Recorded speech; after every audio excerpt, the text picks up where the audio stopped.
I am joined by Robert Griffin III, James White, Field Yates Meanakeims. All right, so first play we're going to look at, 2nd and 2, one of the Patriots' first offensive plays. What's going on, everybody? Mike Kadlick here, Taylor Kyle's there, back with another episode of the Patriots Daily Podcast, powered by Prize Picks, powered by Game Time, and today, powered by some comments from Robert Kraft down at Palm Beach at the owners' meetings. A lot going on down there this week. Obviously, some rule changes coming to fruition today. They changed the kickoff up a little bit. Tush push has not yet been banned, but they did change the overtime rules. They did change the first down markers are now going to be computerized with that Skycam technology, and they're going to use the change the backup. So a lot of interesting things going on down in Palm Beach this week.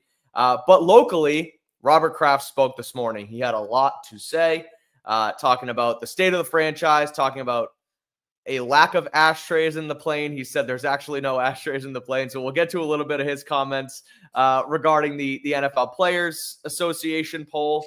He also elected Bill Parcells into the Patriots Hall of Fame. So we'll touch on that a little bit. And did mention a succession plan for ownership of the team, although he did say that he still feels like he's 35. It's no secret that Robert Kraft is getting up there in age, so we'll see what happens there. But Taylor, before we dive into specifics, just your thoughts overall on kind of what Kraft had to say this morning. He's pretty optimistic. We'll get to that in a second, but just 30,000-foot view, kind of your thoughts on what the Pats owner had to say down in Florida today. It's honestly, I kind of got deja vu, except he seemed more deeply and sincerely excited for this season. I think he fully was last year, but I think it was the first time they had really been in a situation where they were kind of just out in the middle of the ocean on their own, because you didn't have Bill Belichick. You didn't have that guy who'd already done it before. And Kraft acknowledged that Vrabel was someone who had the experience of kind of having to get over the hump, or I forget his exact phrasing, but also the feeling that is in the building that Vrabel talked about, that Kraft talked about, that I feel like we're hearing anybody who's got sources inside the building, they've been saying the same thing. And I don't want to focus too much on that, because we talked about this exact same thing last year with Gerard Mayo. Who knows, what controversies or issues could come up this season. But we are where we are. And considering the free agent class is very different, I think the kinds of players they targeted, the kind of players they were able to get, the coaching staff, we're hearing already that they're getting along pretty well. And there's just so much less guessing with this Patriots regime than the last one. And I think that's why Robert Kraft is so excited that he said that he expects the team to make the playoffs this year. And very different from last year when he said, it's going to take time and I want to be good, but I'm holding my horses. He seemed fine saying things that I think Stacey pretty explicitly was telling him probably to avoid, because there were 3 or 4 times where you could tell there was that vibe of like, I'm not supposed to say this, but I'm gonna, like with all some of the changes and everything. So it's nice, as people who want to see the team do well, we cover them, fans root for them. It's optimistic, but we also need to hold our horses, take all these things with a grain of salt. Also with the owners' meetings part where he was asked about the plane and the survey, where he's like, I really had to do a deep look or whatever. I'm like, dude, you said the same thing last year. He said the same thing last year. Not that much different. He was very, adamant that the ashtrays weren't on the plane or whatever. So, a lot of it I thought was pretty boilerplate for the most part, but it was notable how much more confident he seemed that they were going to make a push for the playoffs this year. Did you see he said that he'll bet anyone any amount of money that there's no ashtrays on the plane? Yeah, I was like, didn't Zoe say that there were ashtrays on the plane? Like, someone who is associated with your company is the one who said it. So I don't know. It's got to be like there's some sort of, whether it's like the back couple rows that weren't renovated or something that like Kraft would never see, and maybe it's not as big of a deal as it's made out to be, but it kind of, that example sets the standard for what the plane quality is. So we won't have to get into the logistics of it, but Kraft did say that he doesn't believe there are any ashtrays on the plane. But as far as that goes, Taylor, with Kraft's optimism and kind of where things have gone over the last couple of years, he did say that these have been the worst 2 years of his ownership tenure, but was also then kind of pushed back by, I think Tom Curran asked, like, okay, but does that mean you guys are at ground zero here and you feel like you're at the bottom of the barrel again as far as rebuilding goes? And he said no. He was like, no, I feel like there's real talent in this locker room. And that then was asked, like you said, what is your barometer for success? And he said, I want to make the playoffs. And so he has stayed constant relatively on that as far as I want to make the playoffs. I want to make the playoffs. Now, I think a couple years back it was I want to win a playoff game. So he kind of took it back and now has started to say, once we make the playoffs, anything can happen. And that is, the right goal and the right way to look at it. You look at the Washington Commanders last year and things of that nature. But he says they have real talent on the roster. I know you have Drake May. I know you have Milton Williams and Christian Gonzalez. But, outside of those kind of three guys, it's still a roster that it's unknowns and may need some help. So from his, and he even said too, I've been told by plenty of people that I need to stop getting so excited and just kind of let it happen. So in your opinion, is he too excited? Is he getting too far ahead of himself? Or do you think as an owner, he kind of has the right attitude and the right mojo towards this thing? Frankly, especially once they signed Diggs, I have found it less offensive or out there to say that the Patriots should make a playoff push. They've got the quarterback. Okay. You've got an established head coach who's been coach of the year in a spot where I think it's fair to say he had less talent. Like, those Titans teams weren't blowing anybody away with their roster outside of like Derrick Henry. And of course they had a couple, like Taylor Lewan is a very good player, and they had Jeffrey Simmons, Kevin Byard. I'm not saying this was some like faceless team necessarily, but when he won coach of the year, a lot of those guys were hurt, and he was doing it with a roster that, like, I think he said it was a record, like 90 players that they had ended up signing or something like absurd like that. So this team is one where I think if we look at the championship foundation mold that Daniel Jeremiah came out with, I've been obsessed with it because I think it's very concise, and I think it's at least a good blueprint because it's a good indicator of where you need to fill all your holes. And offensively, I still think you need the left tackle. You need that, more premier wide receiver you think can grow with Drake May and really become one of his top targets. But really, when you look at the defense, even, we take Christian Barmore out of the equation. Keon White is a good pass rusher, a quality pass rusher. So is Milton Williams. You got those two guys. You got Christian Gonzalez and Robert Spillane as your playmakers who are going to be on the field every play. Carlton Davis to a degree. Then when you look kind of on the back end, Kyle Duggar and Jabril Peppers, a little bit up in the air because they were banged up last year. But Peppers, if he's healthy, you expect him to be a playmaker for you as well. And you've got the quarterback on the other side. So if this can be a defensive-led team with, again, playmakers at all three levels, which Vrabel said he thinks that's what they did. They added a really significant piece on every level of their defense. Right. Offensive line looks better with Morgan Moses, Garrett Bradbury. At least you know who's probably going to be your center. And then you're just hoping with all these receivers that are probably going to be in the room, somebody rises to the top. But you're still buoyed by Stephon Diggs, by what you know you're going to get from Pop Douglas. Hopefully he can take another step in one of those young guys. So, I mean, you look at this conference, it's very heavy at the top. Like, that's where all the best teams in the league are. But when you start looking at the wild card guys, like, why not us, right? Why not the Patriots? As long as they, I think, make some really significant knockouts in the draft class. But I don't think that's too excited. I really do think the expectation should be at this point with the quarterback, with the defense, and with the head coach, and Josh McDaniels as well. Let's not forget about that. Like, Josh McDaniels has never coached a bad offense. He's just dealt with some like talent-deprived offenses that he was able to still just like keep together with spit and duct tape. So I think that should be the expectation, but there's still a long way to go. And I do think the draft is going to be, of course, that final piece before they take the field, where once we make the predictions, we can say, I feel a lot better about it. And yes, I do think this is a potential playoff team versus I don't really agree with the picks. It felt like they left some value on the table. I'm confident, but let's wait and see.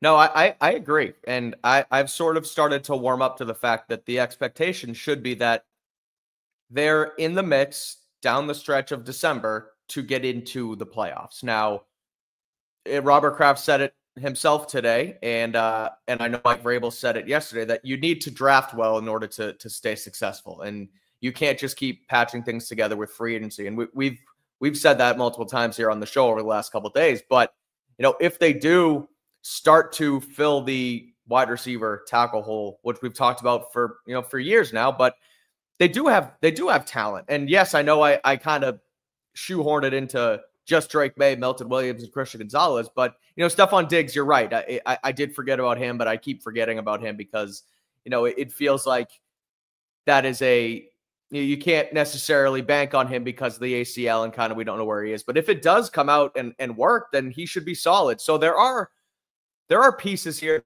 that a coach that has done it before. So it is a promising way to look at this thing. So I do agree that, when it's all said and done, if and when they do ultimately fill those holes that have been so jarring for so long, they should be able to compete down the stretch. And that should be the expectation.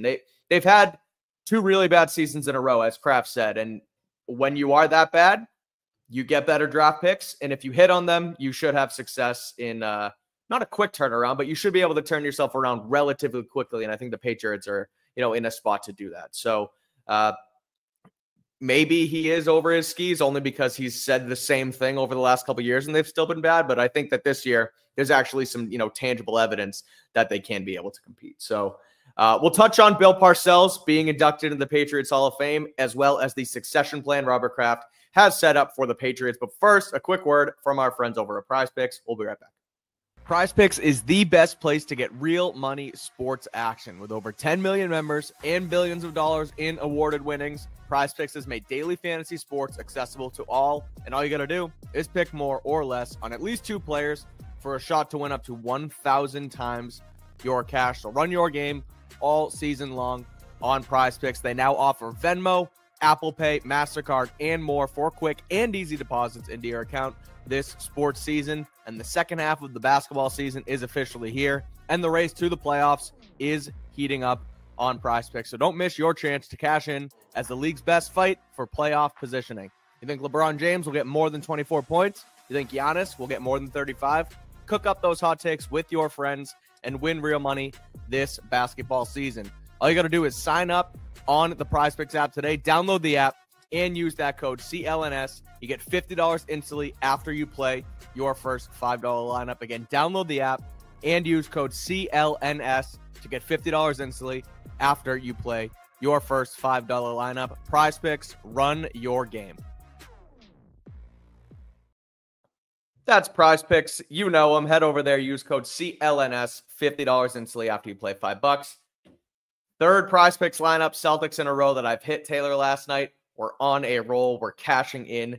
Derek White hit more than 2.5 threes, and Desmond Bane did not corral the rebounds, and I had less on him. So we're 3 in a row. We're red hot. So if you want to get on the action, join us over at Prize Picks and use that code CLNS for $50 instantly after you play $5. Taylor, I want to get into Bill Parcells, but first I just want to share something relatively interesting Patriots-wise here, and that is that David Andrews took a trip to UNC this weekend and was hanging out with Bill Belichick over at the UNC campus. He's got his Carolina blue shirt and everything. Spoke to the team. I'm not going to play the whole thing, but I know he's a Bulldog, so usually the red and black and white, and obviously the Patriots red, white, and blue. But I gotta say, those Drake May Tar Heel colors, he's looking pretty nice. Those not are just bad. Gorgeous colors anyway. It's hard to make those look bad. He's also got the play sheet stuffed in the pants. Looks just like a coach right off the bat. I feel like I feel like he has coaching in his future for sure. He looks like a natural, so we'll see what happens there. But I just came across that on the timeline. DA was down at UNC. But here's the other one that I also wanted to share as we talk about Parcells. Look at this aura from Bill Parcells. That jacket is unbelievable. Coach, the team posted this today. Couple photos of Bill Parcells. I wish I was like a conscious human being in the 90s. I know. I was a very small child. I don't remember the fashion or anything, but this is gorgeous, man. I'm also not a fan of Patriots like striped uniforms that everyone loves. That's like the 90s look I just do not understand. But like the jackets and everything that I've seen, all the pullovers are fly as hell.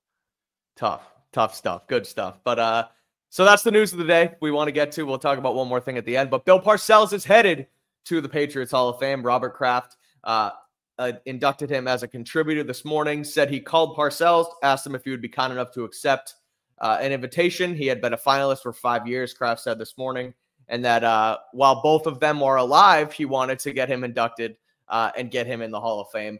Parcells obviously said yes. Now, interestingly enough, if you watch some of the Dynasty doc that we broke down here on CLNS last year, while it wasn't a fan favorite by any means, they did dive into the Parcells years a little bit and how him and Kraft kind of were at wit's ends about personnel decisions, and that's why Parcells left on a bad note. So clearly that's water under the bridge now as Parcells is headed into the Hall. He took over a 2-14 team in 1992, and just 4 years later took them to a Super Bowl. But then obviously resigned and things got bad. But overall, Taylor, just quickly your thoughts on Parcells. I know we weren't really, we definitely weren't covering the Pats during this time. But you know, is this deserved? Do you think this is a long time coming? You know, what are your thoughts on Parcells getting into the Hall? It did seem like something that needed to happen. Now, I didn't start watching football until like the 2010s. So I'm not going to sit here and talk about Parcells' legacy as if I was someone who watched it. Right. Again, I was like born in 96. So I wasn't even alive when I'd just been born when they were in the Super Bowl. Right. But still, when you think of the Patriots and when they gained some of their credibility, obviously 85 to make the Super Bowl, but really it did start in the 90s, and it started with Parcells. You have the quote about like, if you're making the meal, at least let you shop for some of the groceries. Like he was really the architect of those teams. Robert Kraft is obviously the one who made the hire, and you can't dismiss his role in it, but it was Parcells who put the Patriots back on the map. So I understand the way things ended with this Patriots tenure, where he goes to the Jets and loses the Super Bowl and wasn't fully in it, and he admits that he didn't really have his head in the game at the time, because he was a bit distracted, and it seemed like that was going to keep him out of the Hall of Fame, which would have been really unfortunate. Like he's getting up there in age, and with Robert Kraft, it always seemed like they probably didn't have a great relationship because of all of that. But it's just, whatever the intentions are, it's nice to see that Parcells will get his recognition because he absolutely deserves it. Obviously, some fans will maybe hold that grudge, but I find it very hard to believe that the majority of Patriots fans don't hold a lot of love somewhere in their hearts for what Parcells was able to do for them, their team, bringing credibility to the area. Because if it wasn't for him, Bill Belichick was a Parcells disciple. So like all of this, everything in the Patriots dynasty really started with Parcells in some way. So it's really cool to see him finally get this recognition. Definitely. I'm excited for it. It'll be cool and I like how they do it as a contributor category. And then they'll also have another inductee as well this year, which is pretty cool because, Kraft said that he's been a finalist during 5 different years and just hasn't been able to get in. And I don't think that was necessarily a knock on Parcells, though. Like Vrabel got in. Right. Yeah, I know. 100%. There was a little bit there. But at the same time, like, Vrabel got in over him. And, like, okay, that made sense. And even this year, if he was just a finalist again, like, I'm pretty sure Julian Edelman is a finalist. And, there's a couple other guys. Adam Vinatieri is up there as well. So, like, it may be hard to get. Right. And so it's hard to get in as a vote. And so the fact that they had Scar in 2 years ago as a contributor, and same here with Bill Parcells. It's a way to get 2 guys in at the same time, bypass the vote, and get some guys in who are deserved. Because you mentioned it, like he sort of set the foreground for Belichick to ultimately be the head coach here and get this thing going for so long. And you're right, it didn't end great in the front office, differences with personnel and what have you. Like, yeah, it was sour, but they drafted Bledsoe. They got him to the Super Bowl. The Pete Carroll was in between, but like he set things up relatively for Belichick to kind of make this thing happen. So cool to see. I'm excited for it. And you have one more thought before we move on.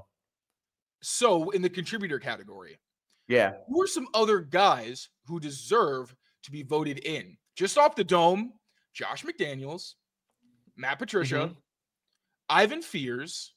I think Ivan Fears definitely deserves a spot for like, it's interesting because he's a running backs coach, and it's not like he coached any like Hall of Famers or anything like that, but it does Scott Pioli.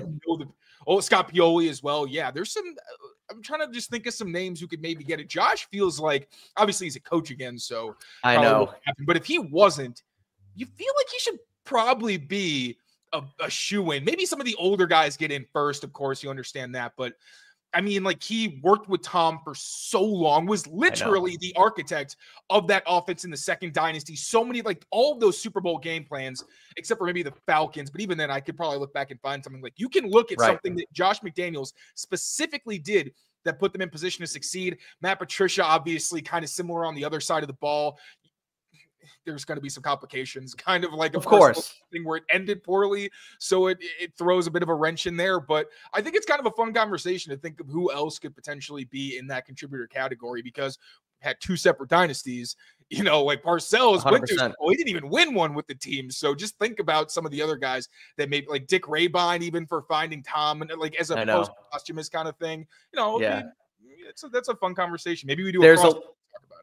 I was going to say there's a lot of guys and there's so many, and that's why I like that they did it this way, because it's hard for Parcells to get in on a vote because of all the guys, your Rodney's got in and Vince Wilfork got in and Vrabel got in. And there's still so many from the past. And then now that we're 5 years out of it, there's guys from the second dynasty I just mentioned, Edelman and Gronk and, Vinatieri is someone too. So the coaches are a whole nother aspect, which is why I like now that you're able to kind of get 2 guys in. Josh might be, like you said, a while because he's still here. He's still coaching, but he's absolutely deserving as far as, the number 1 coach that was here for so long and had such an impact. I agree with Patricia. Yeah, right. He's got all the rings. So, I mean, it's interesting. It's fun. And I'm glad we're here to at least, not covering a Super Bowl team anymore, but we're able to cover the Hall of Fame ceremonies. Yeah, exactly. But on that note, I actually want to get to where the team is going and, Super Bowl aspirations and a succession plan post Robert Kraft. And Kraft did mention, what his plan is on that. But before we get into it, quick word from our friends at Game Time. We'll be right back.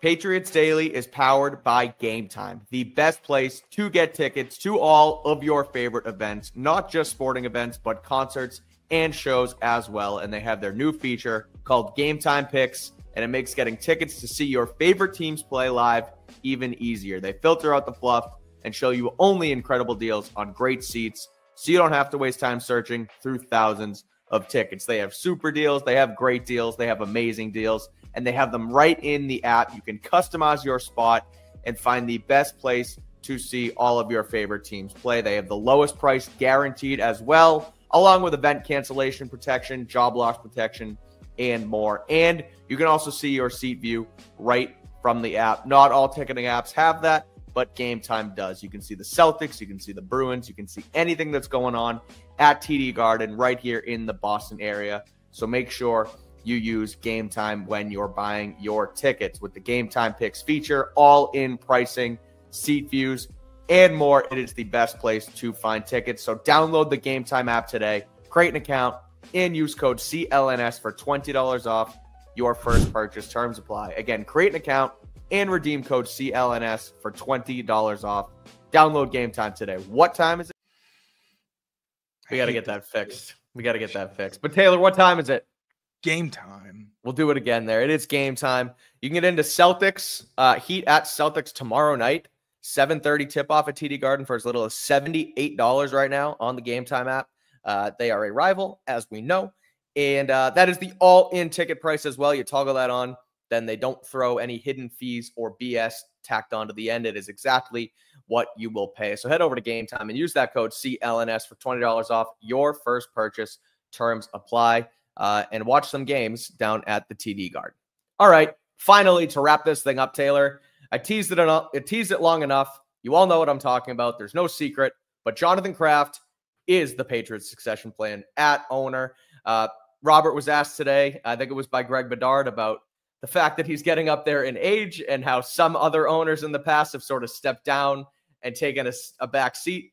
And Kraft was joking, but it did sound like he took a little bit of offense towards, the fact that people may think that he's not, willing and able to still, take on an ownership role. He said that, I feel like I'm 35, said that it was a little biased that, someone would ask him about his age. And so again, he said it a little.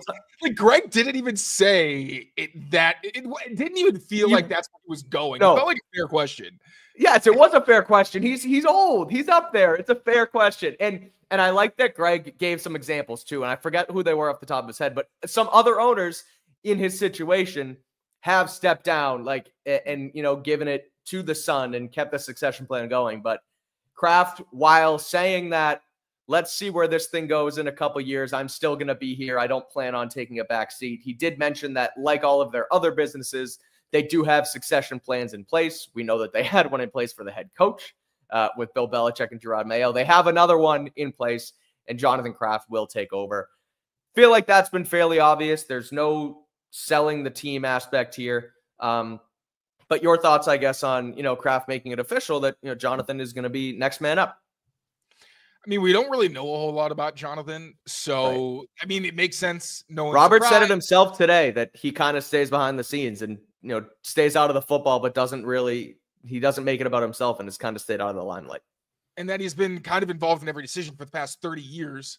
So you wonder, I mean, they're different people. So I have no idea how many times Jonathan has wanted to maybe veto a decision or lean one way and Robert leaned another.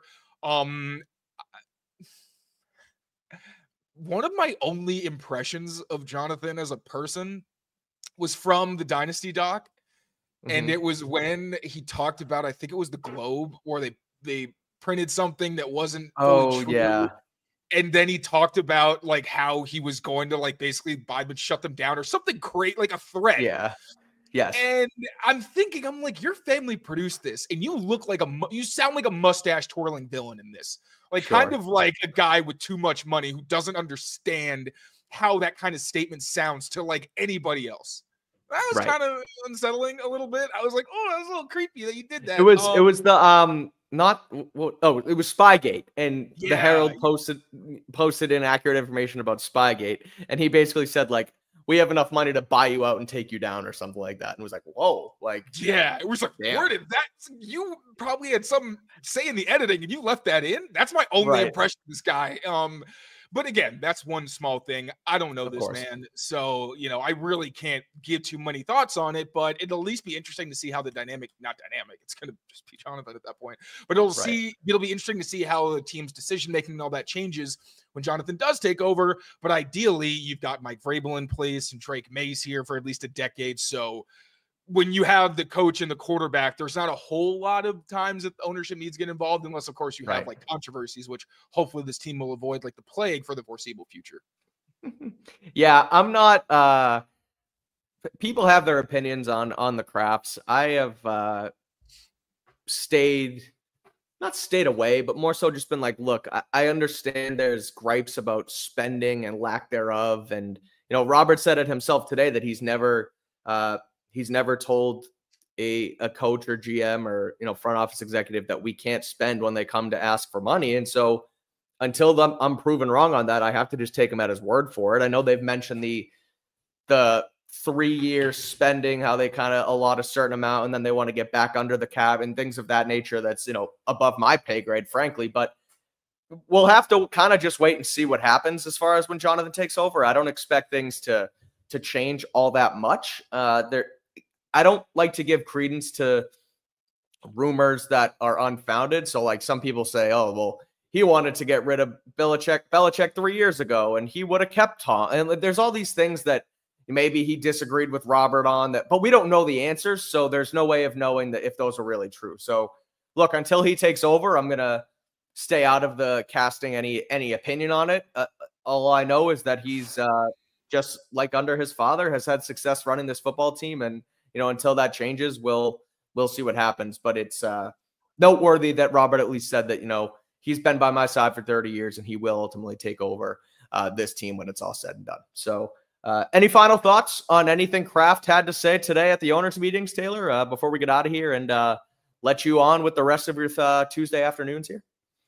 No more thoughts. I just want to keep watching receivers. Keep the timeline. I'm posting lots of clips. Yeah, stay tuned with Taylor's X/Twitter account. He's heavy in the wide receiver film this afternoon, so keep it locked in there. We'll be back here. Go ahead. Also, look out tomorrow. All of our members, we've been talking about Will Campbell versus Armand Membu for a long time. I dug into the tape and I kind of made my case for both guys, pass pro, run blocking, backgrounds and all of that, what their strengths are, what their concerns are, and where I think the Patriots should go with the pick, but also where I think they ultimately go and kind of just my thoughts on that debate overall. Love it. Keep it there. Watch out for that. Members on screen right now, if you are not already a member to the premium subscription on Patriots Press Pass, there is a rookie starter tier, all pro, and GOAT status. Taylor is deep diving into the film for all of you members. There's also plenty of other perks, Discord chats, merchandise discounts, early access to other videos, custom emojis, and a whole lot more. So if you want in on any more content, make sure to check out our membership tiers here on Patriots Press Pass. Besides that, Patriots Daily will still be here every single day on the channel, so rate, review, and subscribe to Patriots Press Pass. We'll be back tomorrow afternoon with a mailbag. We have a guest coming on as well, so it should be a good time. But until then, thanks for watching. Take care of yourselves, take care of each other, and we will see you soon. Peace out, everybody. Bye-bye.